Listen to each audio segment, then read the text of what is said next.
नमस्कार मित्रों, मैं आपका अपना राजेश पांडे आज साहित्य के पिटारे से श्री हरिशंकर परसाई जी की लिखी हुई व्यंग कर कमल हो गए पढ़ने जा रहा हूँ। सुनिएगा, बहुत अद्भुत व्यंग है और जो इस व्यंग का आप पर प्रभाव पड़ा, जो इस व्यंग से आपने पाया और मेरे कहने के तरीके में अगर कोई बात हो, कोई त्रुटि हो तो कृपया कमेंट में ज़रूर बताइएगा। तो आइए समय न लूँ, शुरू करता हूँ। कर कमल हो गए। पिछले महीने से अपने हाथ भी कमल हो गए हैं। मेरे पास 3 कॉलेजों के समारोह के निमंत्रण पत्र रखे हैं, जिनमें श्रीमान या श्रीमती जी से कहा गया है कि उद्घाटन इस अकिंचन के कर कमलों से होगा। यह मैं कर भी आया। चरण कमलों से मंच पर चढ़ा, कमल नयनों से लोगों को देखा, कर कमलों से फीता काटा और मुख कमल से भाषण दे डाला। उन लोगों ने सिर्फ हाथों को कमल कहा था, मैंने शरीर भर को कमल बना दिया। ऐसा देवताओं का होता था। राम के तो नाखून तक कमल के थे। देवताओं का एक काम तो मैं भी करता हूँ, आकाशवाणी करता हूँ, रेडियो से बोलता हूँ और रेडियो का हिंदी नामा आकाशवाणी है। यूँ मैं विनोबा भावे से ज़्यादा गांधी जी के रास्ते पर चलता हूँ। जिस रास्ते से रोज़ निकलता हूँ उसका नाम ही महात्मा गांधी मार्ग है। नाम से आदमी तर जाता है, उल्टे नाम तक से तर जाता है। कोई मरा मरा चिल्ला रहा था तो राम ने सीधे स्वर्ग भेज दिया। बड़े आदमी छोटा एहसान करके प्रोपोगेंडा स्टंट साधते हैं। वैष्णव इस स्टंट को समझते ही नहीं और स्तुति गाने लगे। मेरे एक दोस्त के कर भी कमल हो गए हैं, मुझसे बहुत बेहतरीन क्वालिटी के, क्योंकि वे 5 उद्घाटन इस मौसम में कर चुके हैं। वे मेरे हाथ उलट पलट कर देखते हैं और मैं उनके देखता हूँ और वो कहते हैं, यार दोनों के हाथ एकाएक कमल कैसे हो गए? यह क्या बात है? सचमुच यह क्या बात है? मैंने भरसक कोशिश की है कि हाथ कमल ना हो जाए। हथेली पर मैंने कांटे बोए हैं, मगर न जाने क्या हुआ कि एकाएक कमल हो गए। अब मैं परेशान हूँ। जिनके हाथ मुझसे पहले कमल हो गए थे उनकी दुर्दशा मैं देख रहा हूँ। वे कर कमलों से उद्घाटन करने जाते हैं और मुख कमल खोलते हैं तो माइक की तबीयत चांटा जड़ देने को होती है। अभी तक जब्त किए हैं, पर एक वक्त ऐसा आएगा जब माइक मुख कमल से घुसकर टेटरी बंद कर देगा। कर कमल वाले मुंह खोलते हैं कि लड़के चिल्लाते हैं, भाषण नहीं, भाषण नहीं, नौकरी दो। भाषण नहीं, भाषण नहीं, नौकरी दो। वे संभल कर कहते हैं, यह देश तुम युवकों का है। लड़के चिल्लाते हैं, बकवास बंद करो। वे कहते हैं, इस देश का तुम्हें निर्माण करना है। लड़के कहते हैं, चुप रह बे। वे कहते हैं, हमें तुमसे बड़ी आशाएं हैं। लड़के चिल्लाते हैं, शट अप। फिर घेराव, नारे, जूता फेंक और कभी पिटाई भी। ये कमल अब कॉलेजों में जाने से डरने लगे हैं। उद्घाटन करने वालों का टोटा पड़ने लगा था। जूता मारने को कमल तो चाहिए ही। अब मुझ जैसे लोगों के कर कमल बना दिए गए हैं। सार्वजनिक जिंदगी में एक ऐसा वक्त आता है जब आदमी कमल हो जाता है। फिर ऐसा वक्त आता है जब कमल पर जूते पड़ते हैं। अखबार में यह किसका चित्रण है? उनके हाथ पिछले 15 सालों से कमल हैं। सैकड़ों निमंत्रण पत्र इनके प्रमाण हैं।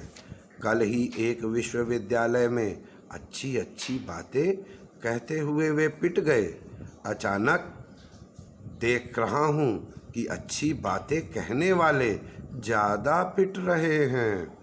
अब अच्छी बातें कहने का हक किसी को लोग देना नहीं चाहते। जिस देश में अच्छी बातें कहने से आदमी पिट जाए, उसमें अच्छी बात कहने वालों ने क्या गजब न किया होगा। कल मुख कमल से अच्छी बातें कहते हुए जो पिट गए थे, वे इस चित्र में मुस्कुराते हुए पालम हवाई अड्डे पर विदेशी अतिथि का स्वागत कर रहे हैं। विदेशी राज अतिथि की मुस्कान इतनी अच्छी है कि लगता है वे भी अपने देश से पिटकर हवाई जहाज में बैठे होंगे। बिना पिटे ऐसी अच्छी मुस्कान नहीं आ सकती। यह हमारा पिटकर मुस्काने वाला बता रहा है। इस देश में यह बड़ी अजीब बात है कि जो जितना पिटता है वह उतना ही अच्छा मुस्कुराता है। विदेशी राज अतिथि से अपना यह कमल वाला क्या कह रहा है? वह जो कहता है अखबारों में नहीं छपता। वह जो कहता है, साहब हमारी शर्त अब 20-22 साल की जवान लड़की हो गई है, मगर वह नंगी रहती है। जब आप आते हैं तो आपकी मुस्कान की रेशमी साड़ी अपने नंगी शर्म को पहनाकर आपके सामने पेश करते हैं। आप इससे शादी कर लीजिए। यह पूर्ण शीलवती है। हमने हर चीज का शील भंग हो जाने दिया है, पर शर्म के शील की रक्षा की है। इसके बाद वह अपने कर कमलों से दो दर्शनीय हुंडलियां निकालेंगे, एक चीन की, दूसरी पाकिस्तान की, और फौरन भुगतान करा देंगे। फिर वह किसी जादू से चीन और पाकिस्तान के बच्चों को डराने के बाबा बन जाएंगे। बच्चे भूख के कारण रोएंगे और वह कहेंगे, चुप सो जा बाबा, आ रहे हैं, चीन और पाकिस्तान पकड़ ले जाएंगे। बच्चे डर से भूख को मारकर सो जाएंगे। विदेशी फिर कहेगा, आपके देश की संस्कृति महान है। अपना कमल कहेगा, संस्कृति की हड्डी को अब कुत्ते चबाते घूम रहे हैं। संस्कृति की हड्डी कुत्ते का जबड़ा फोड़कर उसके खून को उसी को स्वाद से चटवा रही है। हाँ, हम विश्व बंधुत्व को मानते हैं, यानी अपने भाई के सिवा बाकी दुनिया भर को भाई मानते हैं। ये कमल अब पुलिस की सुरक्षा में मिलते हैं। यह नई किस्म का कमल इस देश में पैदा हुआ है, जो तभी खिलता है जब आसपास पुलिस हो। वनस्पति शास्त्रियों को इसका अध्ययन करना चाहिए। नृत्य तत्व शास्त्रियों के काम का यह नहीं है, क्योंकि यह आदमी नहीं, कमल है। कमल सूर्य को देखकर खिलता है, सूर्य पर बंद हो जाता है। यह नया कमल पुलिस देखकर खिलता है, पुलिस ना दिखे तो मुरझा जाता है।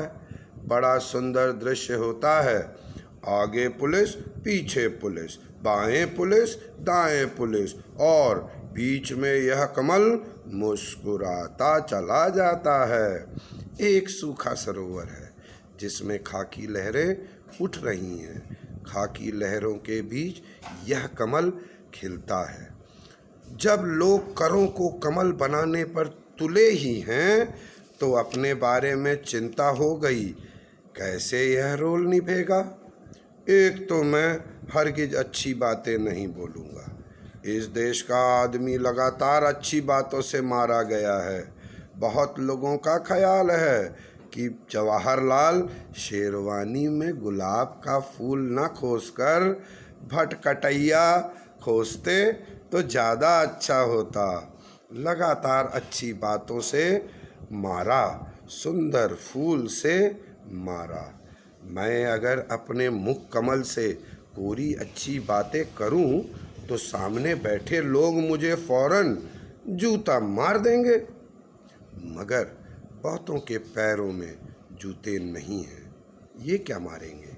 संविधान में जूते मारने का बुनियादी अधिकार तो होना ही चाहिए। आदमी के पैंट में अन्न ना हो, आदमी के पेट में अन्न ना हो, शरीर पर कपड़े ना हो, पर पाँव में जूते जरूर होने चाहिए, जिससे वह जब चाहे बुनियादी अधिकार का प्रयोग कर सके। मैं कोई अच्छी बात नहीं कहता, मैं तो उद्घाटन को भी बुरा शब्द मानता हूँ। साहित्य में जो अपने को विद्रोही पीढ़ी कहते हैं, उनके एक संकलन का उद्घाटन करने के लिए मुझे बुलाया गया था।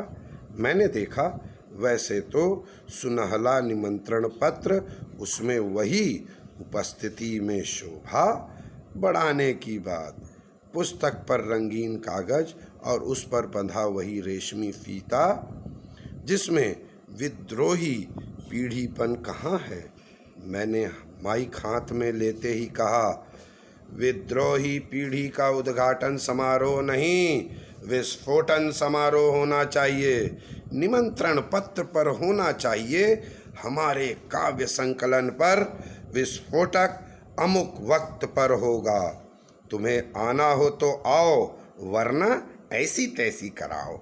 यह बात तरुणों को अच्छी लगेगी, बहुत अच्छी लगेगी।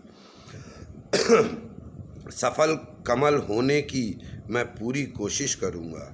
सारे हथकंडे सीखूँगा, गुरुओं को कभी नहीं है। एक गुरु को मैंने पिछले साल पा लिया।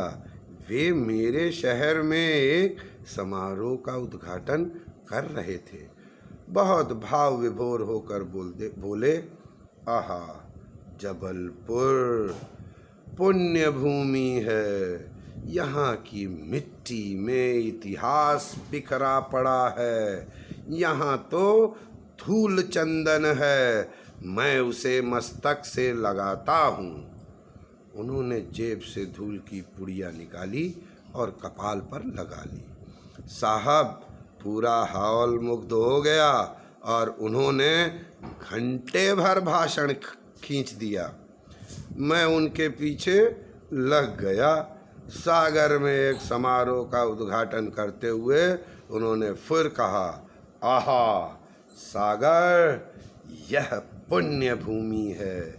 यहाँ की मिट्टी में इतिहास बिखरा पड़ा है।